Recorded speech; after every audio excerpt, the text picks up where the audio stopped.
as a professional business owner in an industry that is so full on, you're actually... Welcome to the Inspired Builders podcast, your source for game-changing conversations with Australia and New Zealand's leading builders and industry experts. Each week, we deliver real stories and proven strategies from those who've been in your shoes. Ready to build something remarkable? Let's dive in. Reece, big thank you for jumping on the podcast this morning with me. Mate, not a problem. I know you're busy, so to make time for this is awesome. And as you know, you listen to this podcast, we're big on hearing builder stories and big on inspiring other builders, wherever they are in their journey, to hear from other builders. That's the biggest feedback we often get is, I just want to hear from other builders. You know, what's working, what's not, what are they doing? Is what I'm doing the right thing? Is what I'm doing the best thing? So the more stories we can get out there, the more builders we can help inspire. But to paint a bit of a backstory for you, so people know where you're from and all that, we're going to go right back. You grew up in the Gold Coast? No. So actually I grew up on the Granite Belt, so a little place called Tenterfield, just on the northern Queensland border. Yeah. So came off the country land. Country boy. Yeah. So came off the land. Learned to use my hands at a very early age, I suppose, and pretty much had really easy understanding of how things worked. I could just see, how tractors worked, how I could take things apart and put it back together, and just the processes of it. So I was always kind of drawn to that side of doing stuff. Yeah. So, I could always, Dad's like, Reece, go and fix that. Yeah. So, where I'd come out and he'd have it in a million parts and scratching his head. Yeah. And I'm like, okay, yep, you go do that and I'll just get this sorted. And I was only like just a little grommet. So, I know we'll jump back again, but jumping forward. Yep. You're also a dad of 3 girls.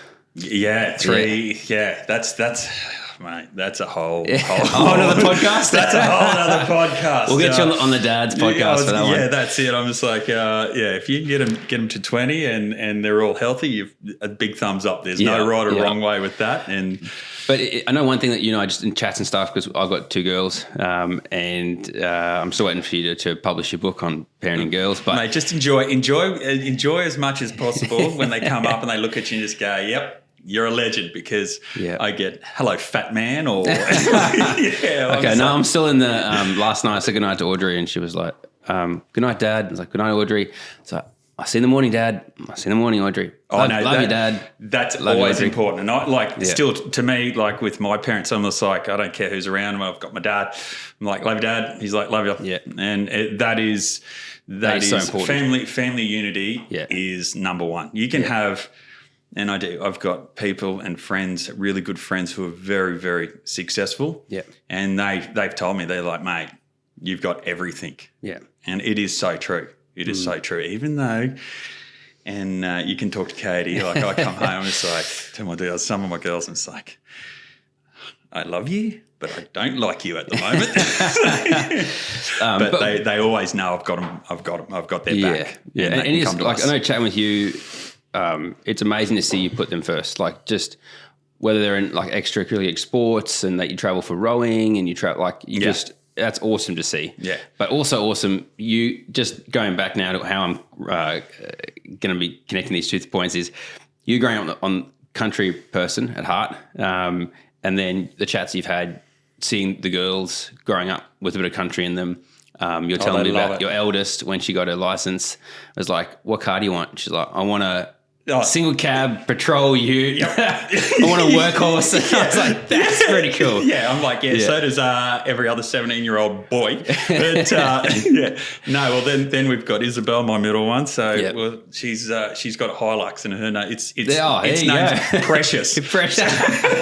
So and for her, I think what she want for Christmas. So one of the a new Cobra. No, one of the polished snorkels. So I'm like, I was just like, great, fantastic. So And as the third one, when do I ideas about what? Yeah, I want a ute too. It's like, but I think it's good because they're not relying on anyone. They can go camping. They can go do everything. We're at the farm. the other week. Yeah. And Isabel, went down, got a couple of bales of hay from in town, came up, feeding just loving it. Yeah. That's what life's about. Must be pretty proud when you see that. Yeah, it is. You can step back and they're just doing, happy to get in, get their hands dirty on the farm. It was funny because we were down there.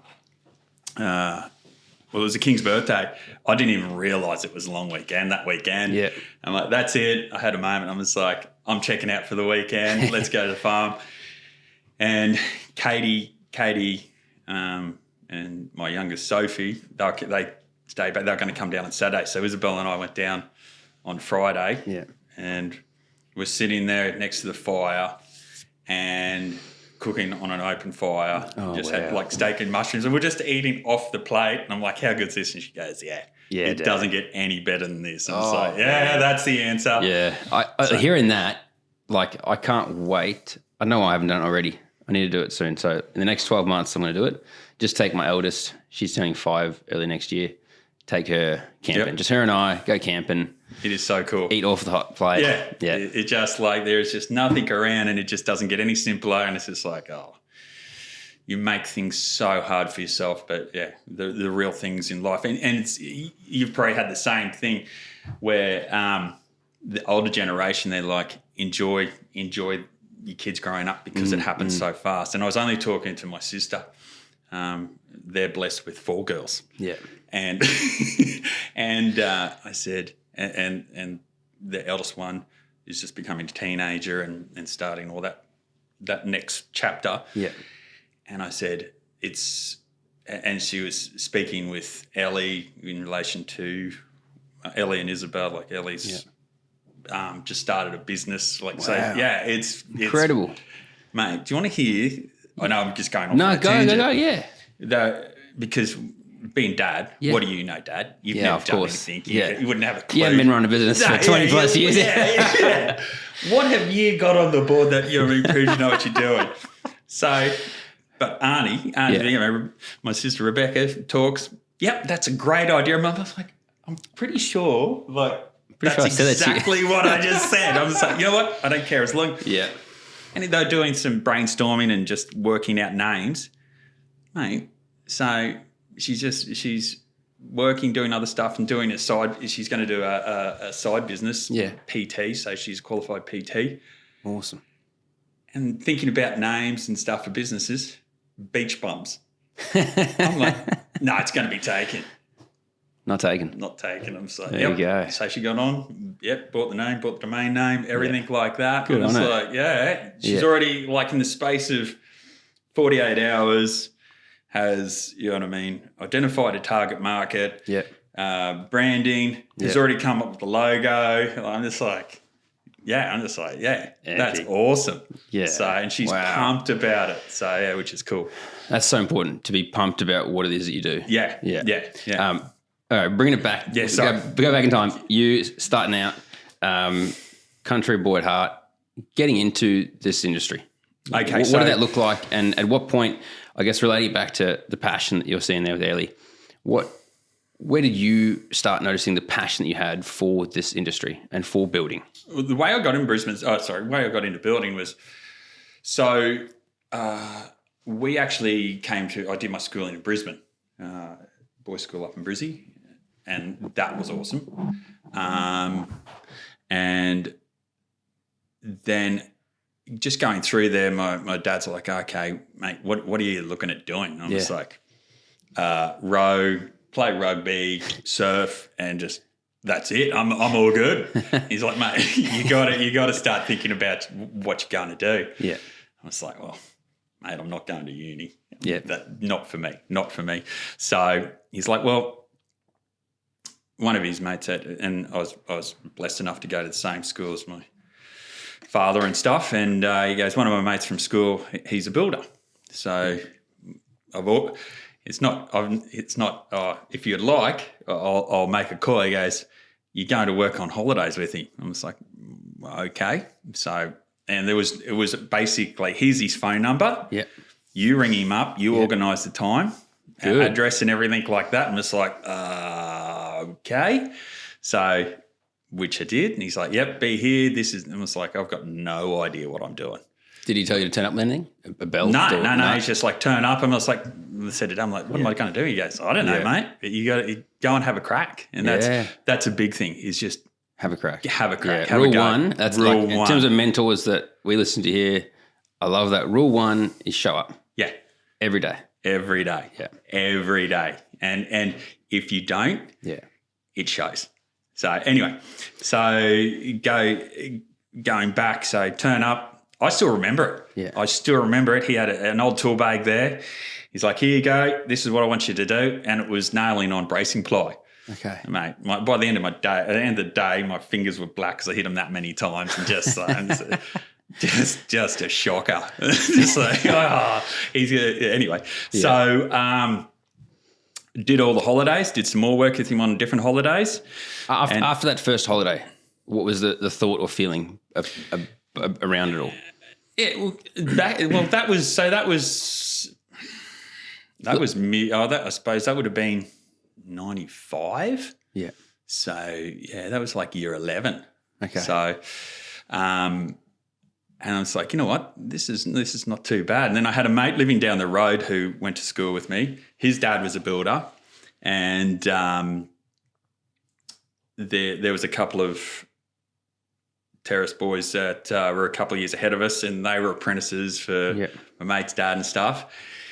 Yeah, I mean, living a pretty good, like going surfing, working outside, sun.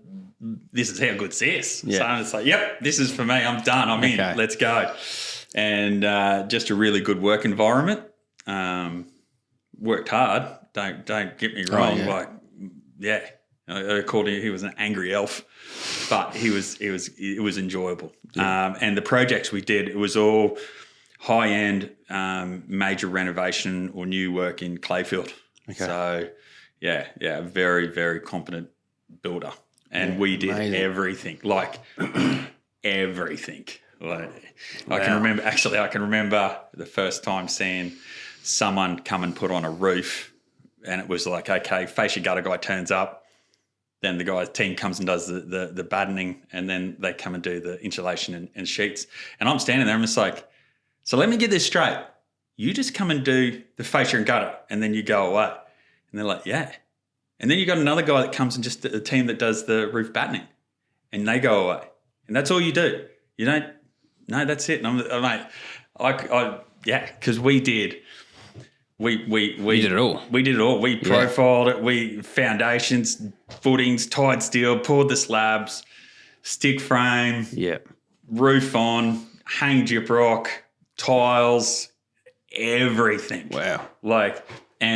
Like old school building, like we'd cut in the roof, so it wasn't trusses, it was all hand pitched stuff. Oh my word. Yeah, so it was old school. And it was awesome. Yeah. So we did. Then if we look at from that time to like you starting to then you getting Clifford built underway. Yep. In that time period, what would you say would be sort of two big milestones that you often think of and that you feel play a role with who you are today and who Clifford built is today?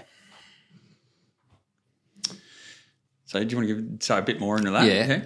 So when you look back at that time period, there's probably lots of little things, but are there two like that key... time period, like in my apprenticeship or between? Yeah, between apprenticeship and then Clifford built getting underway. Yeah. So that those foundational years of sort of moulding you, were there two key milestones or just, I mean, there's probably a whole long list, but two key things that stand out for you that... No. Okay. There was, I was always going to be a builder. Okay. There was like, as soon as I got into it, I'm like, I'm just not going to be a carpenter. I'm like, I'm going to be a builder. Yeah. This is what I'm doing. Once, I got through my apprenticeship, did a bit of contract stuff, and that was 2000 early. Yeah. So I just got my contractor's license as a carpenter. Yeah. And then GST came in. Okay. So, and I was just telling Ellie, my oldest son, was like, when we just got our contractor's license, and a mate and I started contracting, and there was no work when GST came in, and because no one figuring out how it was it was going to work. And we were working, I think it worked out to be like $16 or $17 an hour, and that was with tools and insurances. Wow. Yeah. Yeah, well, like, so, yeah. Different world. Different world. And I'm just like, yeah, this contract stuff's not for me. I just, it bored me. The repetitiveness, no. Yeah.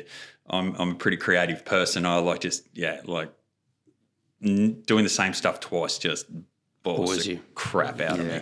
And in those years, did you have a mentor? That's a big thing we hear from a lot of guys.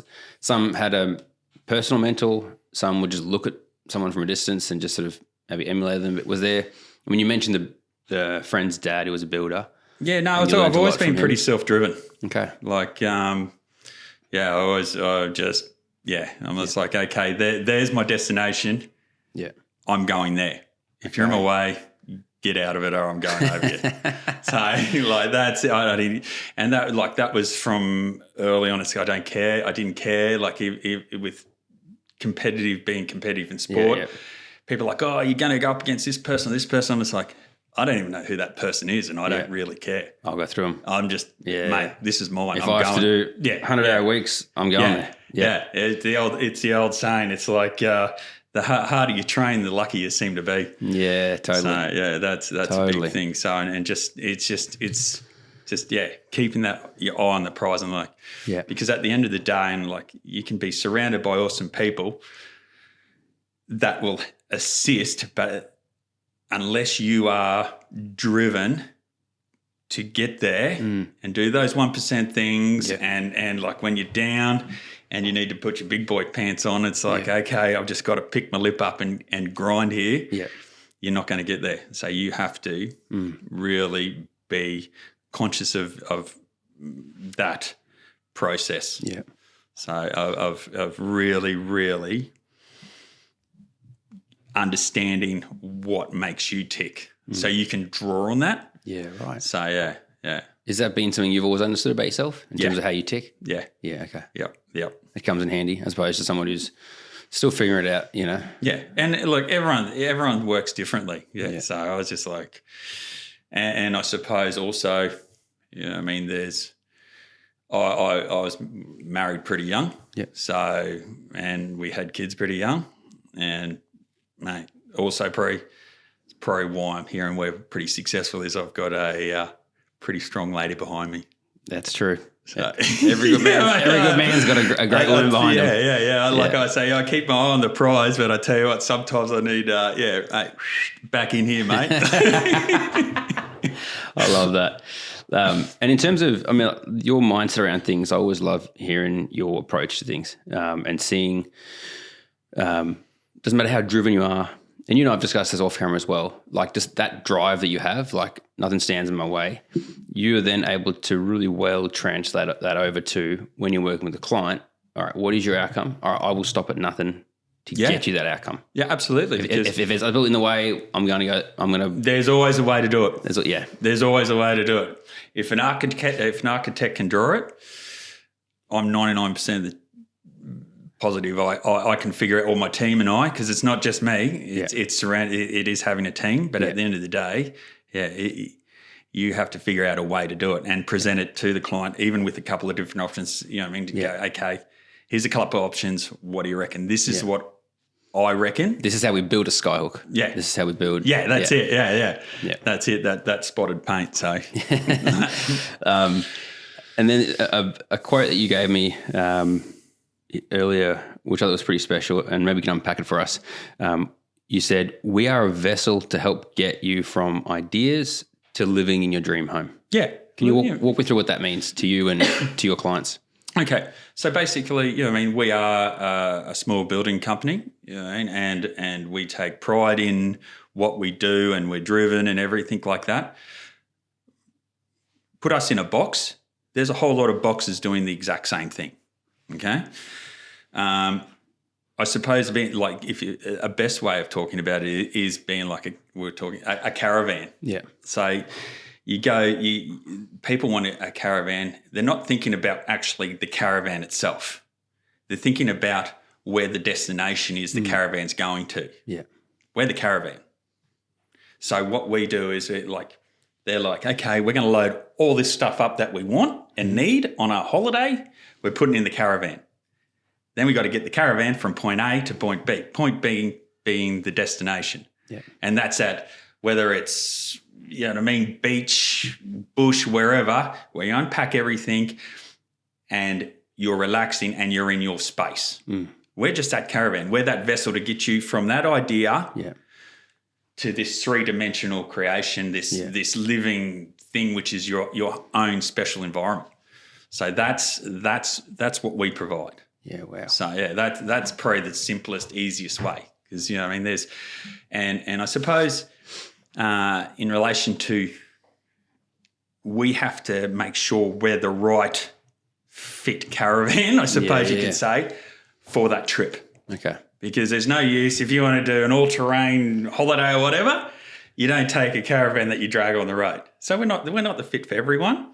We're very, very particular who we work with, and that is a big thing. Like we've been operating as a building company over 20 years.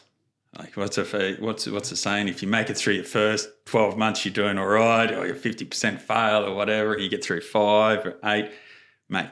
20 years. Mate, we've been here. We've been close to the fire a couple of times, but we've managed and had a really good understanding of our position, of our finance, of our processes to get through those things. Like you think about it, we went through GST being introduced, GFC. Yeah, we're in the Whitsundays for a while. So we were dealing with the downturn in the mining sector.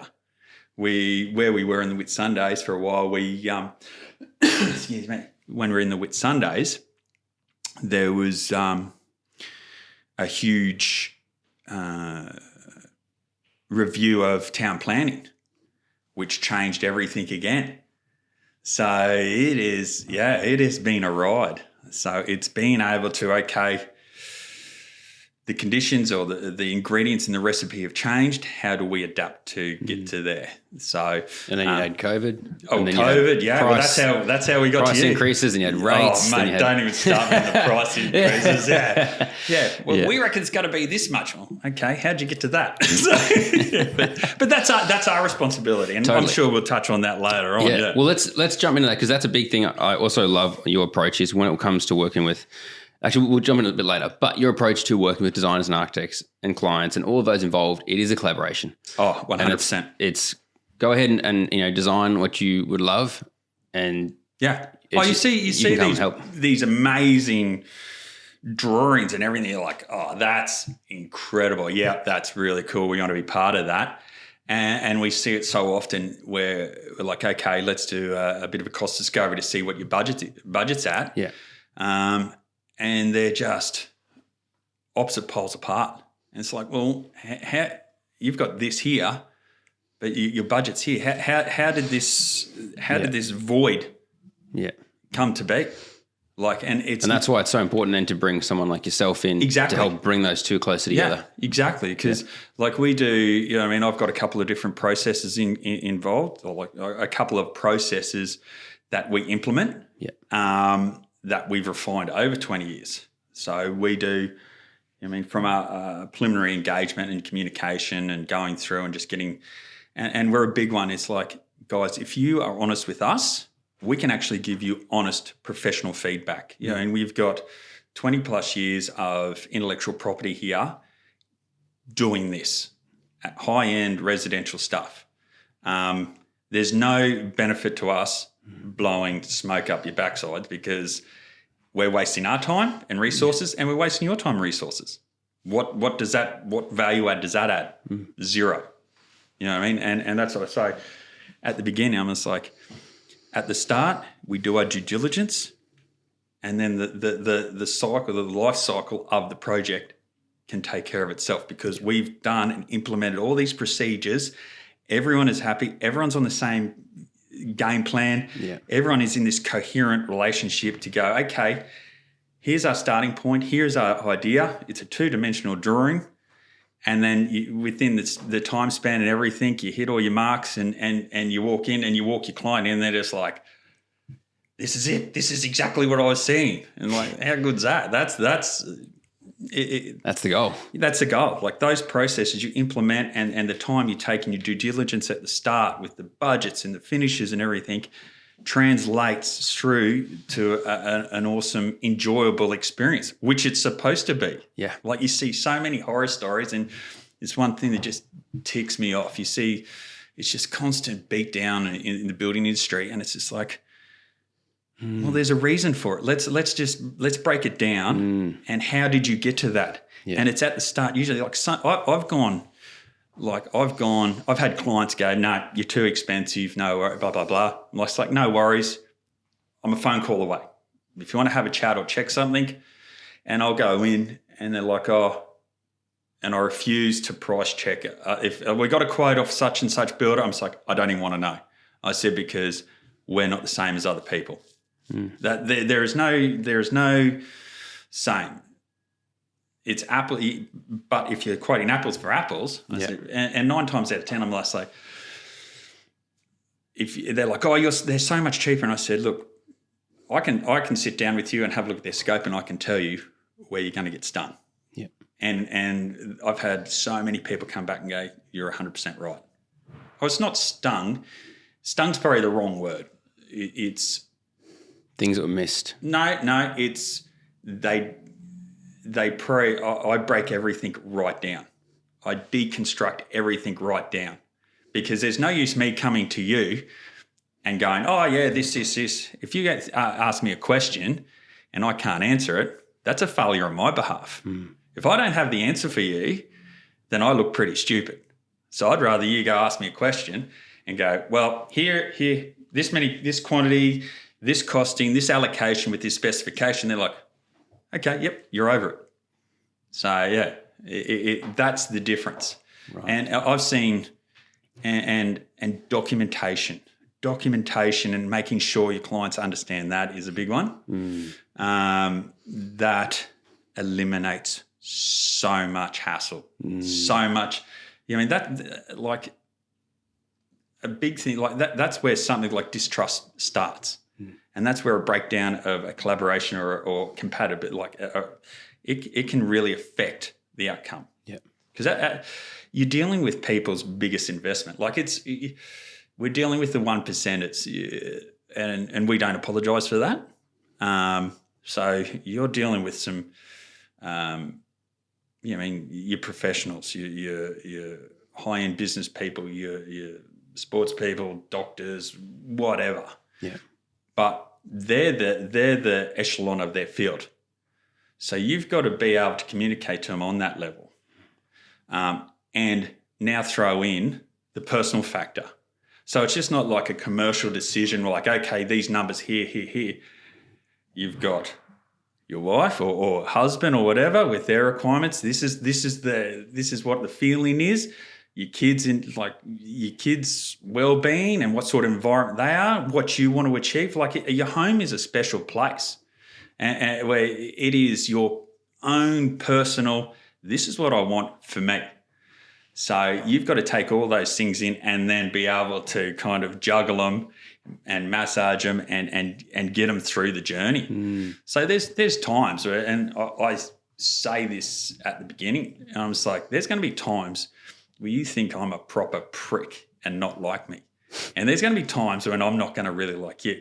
But I'm telling you right now, our main goal, our charter is understanding the responsibility you're bestowing on us to get you from point A, back to the caravan, from this here to your destination. That is what you've chartered us with. That is the most important thing. So if it means I have to be harsh and be cold and tell you some facts, I'm doing it for your own good. If it means I have to protect you from yourself, then I will. Those you have to have those conversations, but you also have to be able to take that feedback as well, because they're like, mate, sometimes they can be pretty harsh, and you just have to for sure. take it. There'd be plenty of emotions running through. If this is your dream home and you've waited a long time for this. Some people, it's their life goal. Yeah. Like their life, they've worked all their life to do this one thing. That's their big ticket bucket item. Yeah. So, and you've got to appreciate that. It's good to hear, just you outlining all of those processes and what's involved at the front end and throughout. I was chatting with my parents at dinner the other night, and they were like, oh, yeah.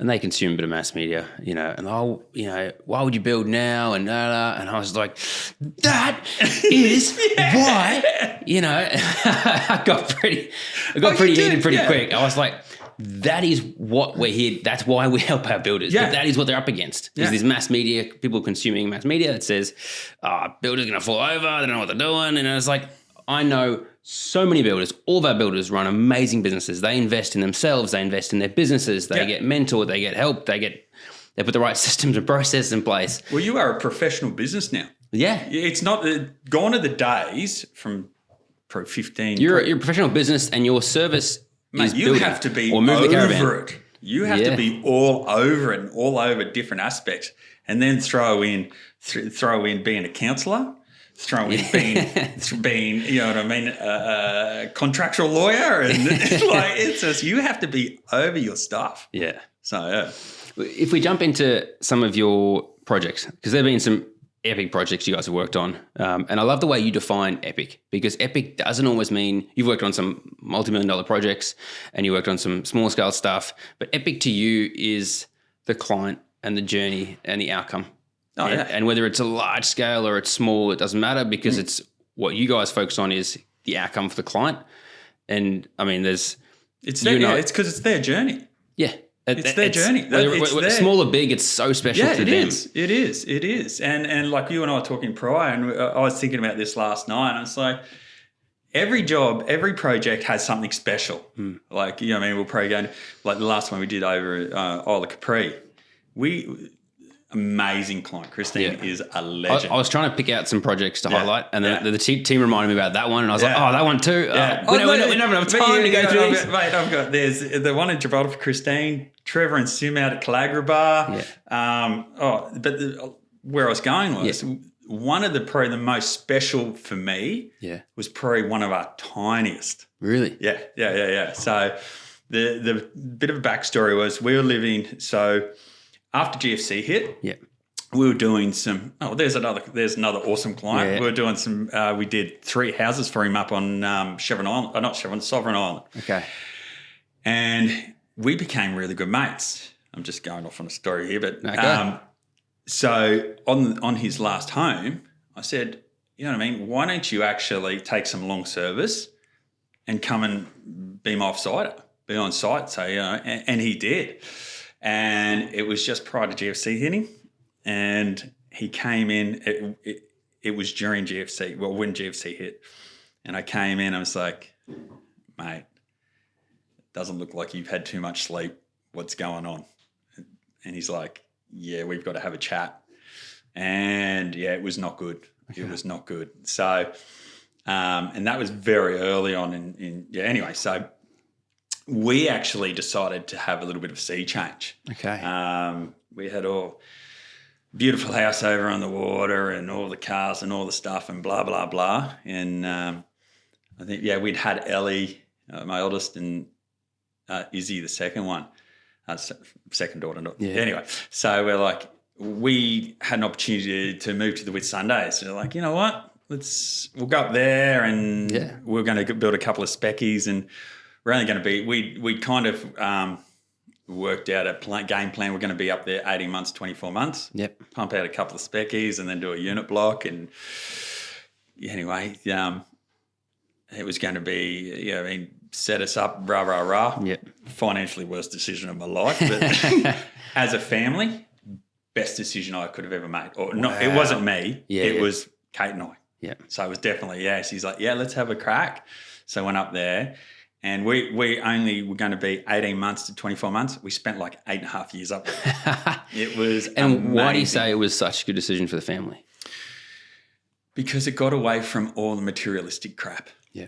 It was just back to simple, just nice, just people, very, very family orientated stuff. Like just on the weekends, it's just like, bring your family over and then we'll go out there or we'll go water skiing or we'll go out to the farm, whatever. It was as a family unit. So Part of a community. Part of a community, which was amazing, especially with little kids. Like it was funny because we had our third one, Sophie, when we were up there. Anyway, they all went to a little Catholic school up there, and I think there was only like 3 or 4 kids in her class. So when we came back down here, we were really worried about how she would handle such big classes. And one day we got a call there, like, oh, Mr. Clifford, can you come up to the school? There's been an incident. And Sophie was like prep or year 1 or kindy or whatever.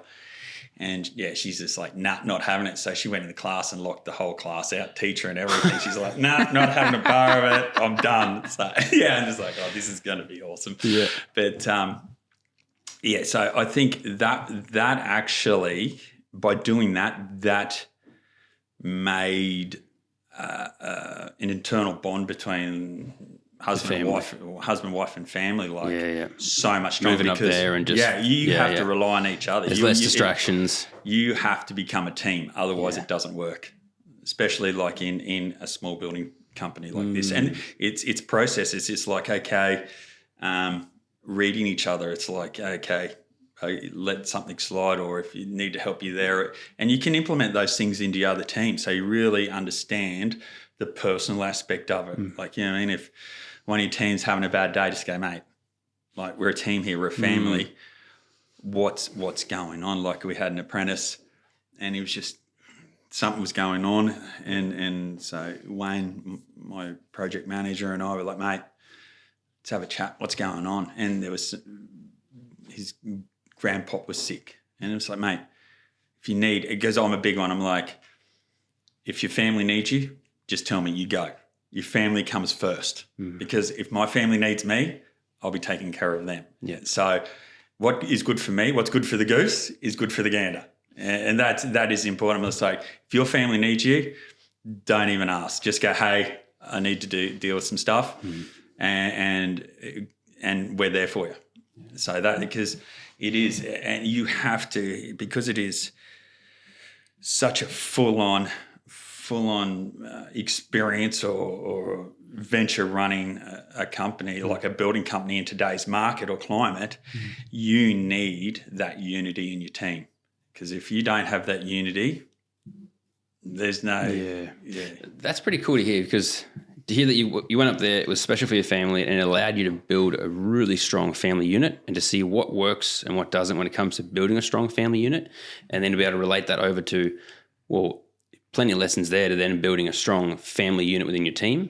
Yeah. And then people joke about, when you get a builder, it's pretty much like a marriage. Oh, it is. But you've taken the lessons from what goes into building a strong marriage to, what goes into building a strong relationship then with your client and that team, you, the client, the designer, other involved in building and getting the outcome on a build. Absolutely. Yeah, no, definitely. That's pretty cool. Yeah. So. Okay, going back to the special client. Sorry, off on a tangent. Do love a story. Okay. So we're in the Whitsundays and we're at Shop Something. I found a wallet. I don't know whether we handed it in or something or found it. Oh, no, sorry. We went through it and we managed to track her down. Yep. And rang her and said, oh, look, we found your wallet. And rah. She came around, the lady came around. She's like, thank you so much, and gave a bit of backstory. And she's been down on her luck and bit of bad health and stuff and rah. Anyway, long story short, she oh, you're new to town, and anyone who's lived in a small country town, it can be very cliquey. And she said, yeah. And she'd been in the town for a while? Born and bred. Okay. And so she's like, oh, I'm going to do some building work, and darling, I want you to do it, kind of thing. And I didn't think, I'm going to say, yeah, we can have a look, no worries, or give you advice, not a problem. Didn't think anything more of it. Anyway, about, 6 or 8 weeks later, knock on the door, and lady's here. This is what I want to do. And, you're doing it, and we priced it. And I said, look, no, we go through this process, and this is what I think it's going to cost and everything like that. Yep, go for it. Anyway, so, and basically what it was it was a self-contained little granny flat extension off a little house. Yeah. Out in the middle of nowhere, just easy. You do it with your eyes closed. But once you start and evolving that relationship, and you can look at it from looking at it from standing back outside the situation, you can appreciate when your kids are healthy and everything like this, because we found out, this lady wasn't the best of health. We were doing the extension on her sister and brother-in-law's house, and who were older. Then we come to learn that their daughter, who had like three or four kids, had just passed, and they had looking after raising the kids and all this. So it was just like, and they were the most beautiful people you've ever met. And they were so grateful and accommodating, and we just could not do enough to help them and just give them what they need. And it wasn't much, it was easy, but they were just so like special. Like they were an amazing people, just salt of the earth, blue collar working, and just providing. Like, like they should have been enjoying retirement, but now they're raising grandkids or young kids, looking after a sick sister. And it was just like, man, how do you keep going? How do you find the strength? Yeah, wow. And just, that was, and to be able to help that and be part of, like, to get to know them and help accommodate and make it easier, hopefully, which I think we did. It was, I'm just like, that was a special one. Out of everything we've done, like I can pick, every project's got something special, you know what I mean? But that's special to our clients. That one was special to me. Yeah. So that was, out of everything I've done, I'm like, I was put on this earth to do some cool stuff, and I think that was one of those things. That was so it was pretty cool. That is cool. Yeah. Wow, Reece, thank you for sharing that story. No, that's cool. That's truly special. I'm sure that comes up at home as well, if it means a lot to you. It comes up in, you'd think about it often enough. That's pretty, honestly, I don't really talk to anyone about it. That was just something special to me. Yeah. Yeah. So I think that's, if you can take that through and put that into projects, and that's where, on a personal, I suppose, personal journey or a spiritual thing, that's something special to me that I'll remember. Yeah. For me. Yeah. So Yeah. Wow. In the lessons that you took away from that project, and just the importance of client relationship and getting down their level, understanding what's important to them. Yeah. How do you see that translate to some of the projects you're doing these days, where it's you have to be compatible. You have to be compatible. Like, and this is where I was saying you have to be over everything. You have to understand. You have to have a pretty good grasp of you as a person, who you're compatible with, because you're not going to get along with everyone. Yeah. No one ever does. And you have to be able to take criticism. Like, I need to be able to take, hey, mate, when like my project manager goes, mate, you're being a dick. And it's like, you know what? I am being a dick. Pull my head in. Or my wife goes, mate. Reece. Yeah, buddy, pull your head in. I love you, but yeah, that's it. Yeah, this is not going to end well for you. I'm like, yep, okay. So that's a good wife. Yeah, exactly. So you've got to be able to make sure you understand what you are, your principles, your values, and that they align with your clientele. Like the last couple we've had, and since coming on board with you guys, like prior, and this was during COVID, we had a couple of projects that we were going on with, and everything was going along quite well, and we were kicking goals. And then all of a sudden, a light switch, which was COVID, was turned on, and the pipeline of work was no longer there because we just worked off word of mouth and recommendations. So we didn't have any online presence or Facebook or, search engine optimization, rah. And we went, we're in a predicament here. So we actually took some time off, and we always have our teams trained in other things. So I make sure they're licensed to drive a skid steer, excavator, they can concrete, they can do other things. So always evolving and always like a big thing for me, and this is even with my kids, I'm just like, you can't stop evolving or pushing to take more knowledge in. You have to keep evolving and upskilling. Like, at the moment I'm learn to love that process as well. You have to. You have to. Like, if you don't love it, you're not going to keep doing it. So, I'm down the rabbit hole of what's coming in 25 and 28 with the NCC and energy efficiency. That's a whole nother. That's a whole nother thing. Whole nother podcast. That's a whole nother podcast. But so I'm going down that now, but what I'm learning on that journey, I'm implementing now, and just going, wow, we are actually just the laughing stock of the world for energy efficiency in our home designs. So being able Australia versus Europe and North America, everything like that is just insane.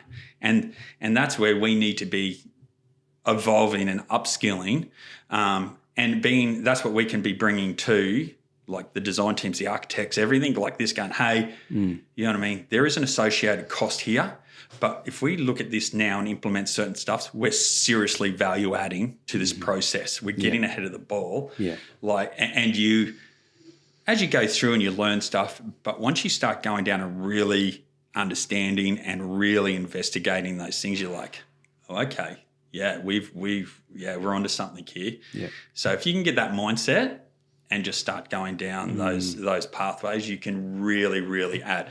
But it's coming in and being able to value add to those clients and to the design team and go, hey, did you think about this, or what about this? If you do it this way, it could be cost. A cost analysis at the front end might be a little bit more, but if this is your forever home and your running costs are X per annum, you're going to be in a better position. Yeah. This is exactly right. Yeah. So on that there, in terms of you advising and consulting someone through that planning, designing stage, when do you often get brought in on projects like this? And when is the ideal time to bring you in, or to bring a builder in to the concept or brainstorming? There's a couple of points. So, there's some of it's about 50-50. So 50% of our clientele have already built some form or another. So they've got an understanding of what they want and the process. Some total first time, like I said, we've been saving. This is our this is our goal for a long time. We've been recommended your company. Let's have a meet and everything like that.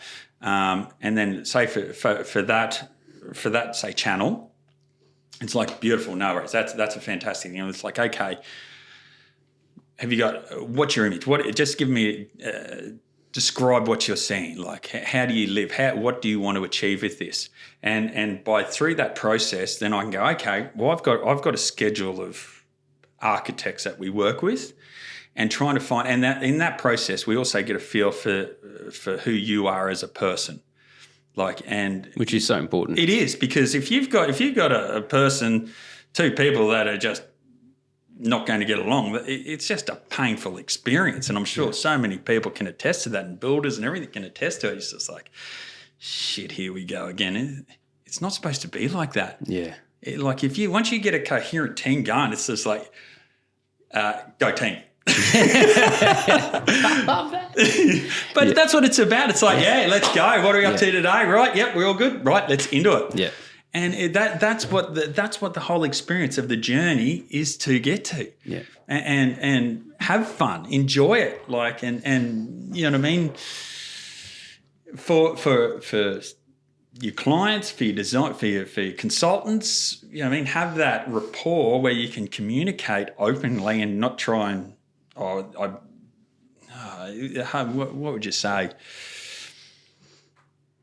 I know it's hard because it shouldn't be dragging through the mud the whole project. It should feel enjoyable. You should look forward to it. Well, with the processes we've done, we haven't had a bad experience yet now since, for a long time. For as long as you've had these processes in place. Yep, because over the 20 years we've evolved. We've evolved to the point of, at the start it's like, okay, we're starting out. We want to get this going. We're just looking at everything and taking everything and not saying no.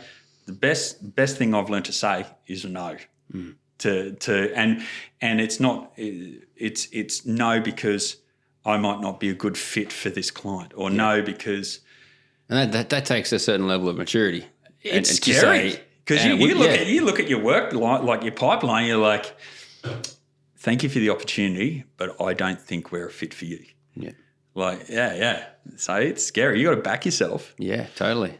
But at the end of the day, you're doing the right thing as a professional business owner in an industry that is so full on. You're actually value adding to the client without them even knowing it, and value adding to you. Yeah. So that is probably the biggest thing I've ever finally got my head around. And for people who are starting out, builders starting out and stuff, you have to be able to say no. It's scary, but that's the best piece of advice I can give. In that process, when you do come across someone, you go, this is such an ideal fit. This feels good from that first conversation. And let's say it's in those early stages, you're involved with the client, with an architect. What do you feel it is personally and from a business perspective you bring in terms of that value add to, let's go to two parts, client and then architect. So Reece and Clifford, what do you feel like you bring to the table when it comes to that from an architect's perspective? From an architect's perspective. So as an architect dealing straight with the architect, you have to have that rapport, that understanding. It's like, okay, say something arises, you have to be able to communicate to achieve a desirable outcome. If something's like, I can ring a couple of the guys I work with, architects I work with. I'm like, hey, I've come across this situation. Have a look on this drawing. I've got 3 different systems of fixing it, A, B, or C, and walk them through the process. What is the best one that's going to meet what you're trying to get across? And they're like, B, go. And have that and the associated cost all kind of worked out in the processes. So they go, mate, you've got it. Yep, B, go. Cool, done. I'll email the client. That's epic, because I know sometimes we hear from builders just a frustration working with architects, and it just seems like this grind. But it doesn't. That's what I mean. It's not, that grind is not supposed to be there. Yeah. Like, check your egos. That's that's the best thing. It's like it is. And a renderer, this is another thing. Like, as the principal, you can affect the whole aura on a job. You know what I mean? And I came in to one job and I had stuff going on. I'm just like down. I'm just in a filthy mood, and it was about a week long. And the renderer came up to me. He's like, mate, what's going on? And I'm just like, And I'm an open book with all my contractors. I have a schedule of trades and I stick with them because they know what I want, and they know, that's it. I'm fair, but I'll be critical. He came to me and he's like, mate, this is not you. What's going on? You're actually dragging the whole mood of the job down. There's trades everywhere. And it's like, I know what you mean. And I went and sat in the car and just did a self-reflection. I'm like, you know what? He's 100% right. There's no use me coming onto my job site, in a feral, because I'm just going to put that out there, and it's just a negativity that is not needed. It's supposed to be an enjoyable. I got to practice what I preach. Yeah. So, and I made a conscious effort, even though I had all this other stuff going on in the background. I was like, what's going on, boys? Yeah, good work. Yeah, and going in, and within the space of about a day and a half, the whole mood of the job site changed. Whoa. Like, so many people even commented on it. And that's how much power you can have, and you have to realise that you wield as a principal of a professional company. That I'm so glad you raised that point, because that I feel like doesn't get raised often enough, and that's that invaluable. Probably one of the most important aspects to bring to a project, but you can't put that on paper. No, you can't. How do you explain that to someone? You have to experience that. Yeah, you do. Yeah. Like I like at the end of the week, I kind of reflected. I remember. I know the job. I know everything. I know the people on site. I still see it now. I'm just like, well, he was. And I went up and thanked Joel. That's a shout out for you, mate. So, but that I took that in, that criticism in, and went, okay, I've got to look at this. Yeah. Because you've got to be able to. It's a team. And if I was being the weakest link that day, I'm going to let everyone else down. So you've got to be able to self-reflect, look at it, amend it, and do something about it and change it. So, and that's what it is. Yeah. Like, and no doubt that'll be an epic. That would translate to every project since then as well. Everything. Yeah. Everything. Yeah. Business and personal. Everything. Yeah. Yeah. Oh, I love that. Yeah. Oh, Reece, epic. Yeah. Man. What are you most excited about when you think of? I know walking up the stairs into the room today, you're mentioning some exciting stuff coming up in the near and distant future. And I'm, probably can't mention too much about that, but exciting stuff. But in terms of you and Clifford, what are you most excited about when you think of the future? Mate, just to see where it's just a big adventure. It's like, okay, what's around the corner? What's the next phone call going to be? Like, we got some awesome projects coming up. It's just how everything's evolving. That's a hard one. That's a pretty hard question. Like, well, I feel like you answered it pretty well there. Like, I'm just driven. Yeah. I know it might sound a bit cheesy. Yeah. I'm just like, as soon as I achieve something, I'm like, yeah, that's great. Cool. What's next? Yeah. So that's I'm just like, yeah. And that's not disrespecting any of those projects or people or stuff. That's just my mindset. Like, I can go back and I'm just like, oh, that job, yep, I remember, bang, bang, bang. Yeah. Those. Well, I like that attitude, because a lot of us here are similar, because I think that attitude means that the next person that comes to you for your help is going to get your eagerness and that seek of adventure, and you seek to do everything you can to get the outcome. Oh yeah, absolutely. So I think that's a great way to look at it. So, yeah, you got it. Like, it's just okay. What are we doing? Let's go. What's happening? Well, I'm really excited to have you back on in the near future and to hear what's been going on. Stuff. So, but thank you very much for coming on today, Reece. Absolute pleasure. Thanks for having us. Thank you.